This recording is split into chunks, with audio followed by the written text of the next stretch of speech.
जय हिंद दोस्तों, मैं आपका भाई मोनिश इब्ने आजम आप सबका खैर मकदम करता हूं, स्वागत करता हूं। दोस्तों, आज इस वीडियो के माध्यम के जरिए मैं आपसे वो बात शेयर करना चाहता हूं जो मैं कुछ दिनों से अनुभव कर रहा हूं। दोस्तों, 1 जुलाई 2022 यानी कि 1 तारीख जुलाई का महीना 2022 से कुछ हफ्ते पहले से मुझे कॉल्स आने शुरू हो गए। अब ये कॉल्स वो इंक्वायरी वाले कॉल्स नहीं है जो हमेशा मुझे आते हैं, बल्कि ये कॉल थोड़े अलग थे।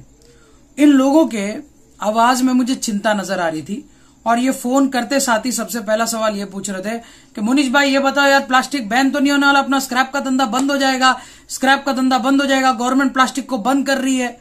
और एकदम हड़बड़ाहट थी इनके मन में। और कई बार तो रात के 3 बजे भी मुझे कॉल आए इसी विषय को लेके। तो मैंने बोला भैया, व्हाट्सएप यूनिवर्सिटी से पढ़ा होगा, फेक न्यूज वगैरह चलते हैं, नजरअंदाज किया जा सकता है। तो मैंने उस चीज को नजरअंदाज किया।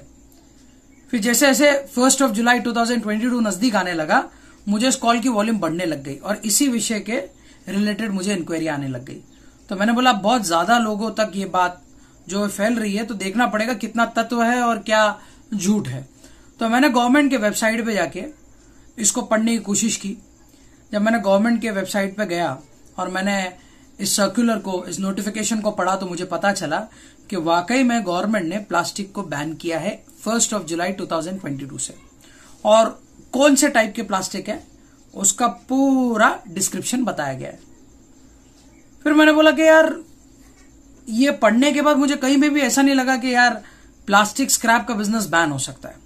तो मैंने बोला ये चीज आवाम में धीरे धीरे पता चल जाएगी, इस पे वीडियो बनाना जरूरी नहीं समझा मैंने, और मैंने उस टॉपिक को ड्रॉप कर दिया। 1 जुलाई 2022 से ये प्लास्टिक बैन एप्लीकेबल हुआ है, इंप्लीमेंट किया जा रहा है। और आज 25 जुलाई 2022 है। ये तकरीबन 25 दिन के गैप में कॉल की संख्या बढ़ने ही लग गई इस इंक्वायरी से रिलेटेड। प्लास्टिक स्क्रैप बैन है, बैन है, बैन है। और हर कोई कुछ ना कुछ लेके, कहीं ना कहीं से कुछ ना कुछ दिमाग में लेके परेशान होकर फोन कर रहा था। तो अब मैं इस वीडियो को बनाने पे विचार भी करने लग गया और मजबूर हो गया कि मैं ये वीडियो बनाऊं, और मैं ये वीडियो बना रहा हूं। तो भैया, साफ तौर पे मैं बोल दूं, अपने दिमाग की उपज को दूर करें और इस बात को कान खोल के सुने। और अगर आपको कान खोल के सुनने नहीं आता तो जो कुछ खोल के सुन सकते हो सुन लो। आपकी जानकारी के लिए मैं बता दूं कि जो 1 टाइम यूजेबल प्लास्टिक है वही बैन है। अब आप बोल रहे हो मुनीश भाई 1 टाइम यूजेबल प्लास्टिक क्या है? तो देखो, ये कान साफ करने का ईयरबड आता है, ये कान साफ के ईयरबड में ये जो लकड़ी दिख रही है, ये 1 टाइम यूजेबल प्लास्टिक है। तो ये बैन है, यानी कि कोई भी मैन्युफैक्चरर अब ईयरबड में ये प्लास्टिक का वापर नहीं कर पाएगा, पहली चीज। दूसरी चीज, जो 15 अगस्त और 26 जनवरी को हमारे दिल में जो देशभक्ति जगती है और शाम तक वो इस कदर उतर जाती है कि झंडे रास्ते पे गिर जाते हैं, तो वो जो प्लास्टिक के झंडे हुआ करते थे वो अब बैन है। तो भैया, ना आप झंडे की बेइज्जती कर पाओगे और ना पोल्यूशन हो पाएगा। तो जो प्लास्टिक का झंडा बनता था, तिरंगा बनता था, वो सरकार ने बैन कर दिया, क्योंकि वो भी 1 टाइम यूज प्लास्टिक में आता है। अब उसके बाद चाहे आप कैंडी स्टिक की बात कर लो, आइसक्रीम स्टिक की बात कर लो, हर कोई कैंडी या आइसक्रीम खाने वाला लॉलीपॉप का जो लकड़ी होता था प्लास्टिक का ऐसा, वो बैन है। तो उसकी जगह अब लकड़ी का वापर किया जाएगा, वुड का वापर किया जाएगा, और वो चलन में आने भी लग गया है।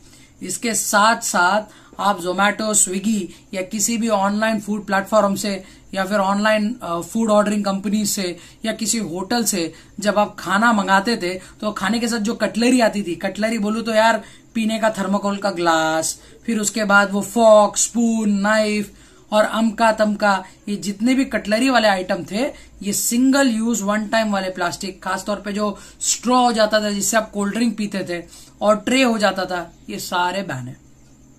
तो इसके मैन्युफैक्चरर वालों को भी धक्का लग गया। अब इसको छोड़ के जो मिठाई के बॉक्सेस वगैरह होते थे ना, मिठाई के बॉक्सेस को पैकेजिंग किया जाता था, सिगरेट के पैकेट्स को पैकेजिंग किया जाता था, ये सारी चीजें जो है बैन हो गई। तो ये आपको अब नहीं मिलेगी, क्योंकि ये 1 टाइम यूज में आती थी। अब इनविटेशन कार्ड्स जो प्लास्टिक्स के बनते थे, उसको भी सरकार ने बैन कर दिया। सिगरेट के पैकेट्स का जो कोटिंग होती थी, उसको भी सरकार ने बैन कर दिया। और साथ ही साथ प्लास्टिक या पीवीसी के जो बैनर लगते थे ना 100 माइक्रोन के नीचे, या स्टिकर खासतौर पे कि भैया फला विधायक को हैप्पी बर्थडे, आमदारला वाढदिवसाची हार्दिक शुभेच्छा, तो ये जो बैनर लगे होते थे ना बड़े बड़े, ये बैनर स्टिकर 100 माइक्रोन के कम के, अगर ये प्लास्टिक हो या पीवीसी बैनर हो, ये भी भारत के संविधान के अंतर्गत इस नोटिफिकेशन के अंतर्गत बैन है, क्योंकि ये वन टाइम यूज वाले प्लास्टिक है। अब ये 2022 का जो नोटिफिकेशन आया था, इससे पहले कैरी बैग्स के लिए 2021 में भी एक नोटिफिकेशन आया था जिसमें यह कहा गया था कि 75 माइक्रोन के कम वाले जो कैरी बैग होंगे वो कैरी बैग जो है बैन होंगे, उसके ऊपर के कैरी बैग चल सकते हैं। पर अब भारत सरकार ये कहती है कि वन टाइम यूज वाले प्लास्टिक कैरी बैग जो होंगे वो 120 माइक्रोन के नीचे वाले जितने भी कैरी बैग होंगे वो वन टाइम यूज वाले होंगे। 120 माइक्रोन के ऊपर जो होंगे वो रीयूज किया जा सकता है, तो वो प्लास्टिक बैन नहीं है। यानी कि 120 माइक्रोन के ऊपर अगर आप प्लास्टिक कैरी बैग बना रहे हो तो वो चल जाएगा।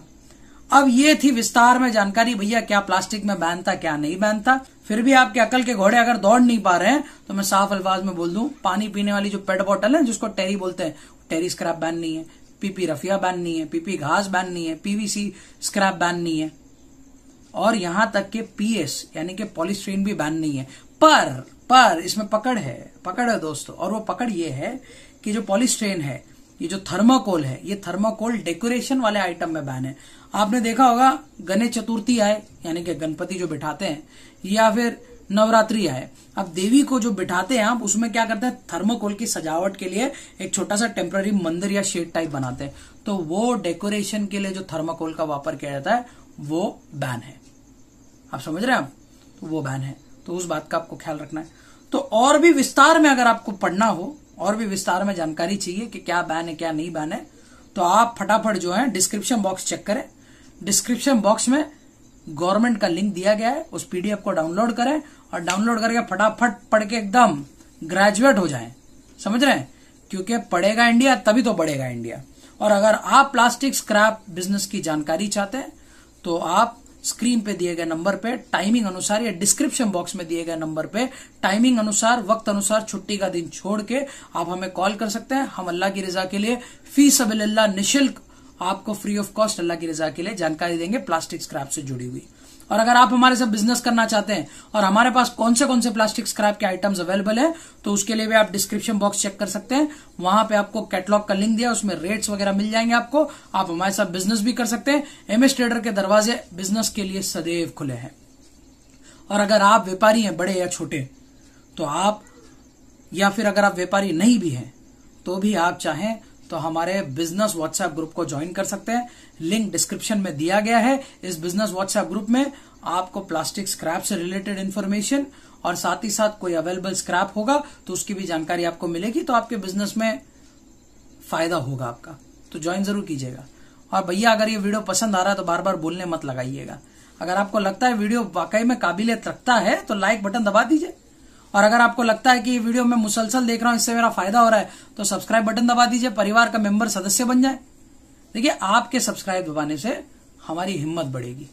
सब्सक्रिप्शन से पैसे नहीं बढ़ते पर हिम्मत जरूर बढ़ती है दोस्त, और आज के वक्त में हिम्मत चाहिए, वरना पैसे तो वो भी कमा लेते हैं जिनसे हमने कभी उम्मीद नहीं की है कि वो पैसे कमाएंगे। तो मैं आपका भाई मोनिश इब्ने आजम अभी के लिए आपसे इजाजत चाहता हूं। अस्सलाम वालेकुम, जय हिंद, जय महाराष्ट्र।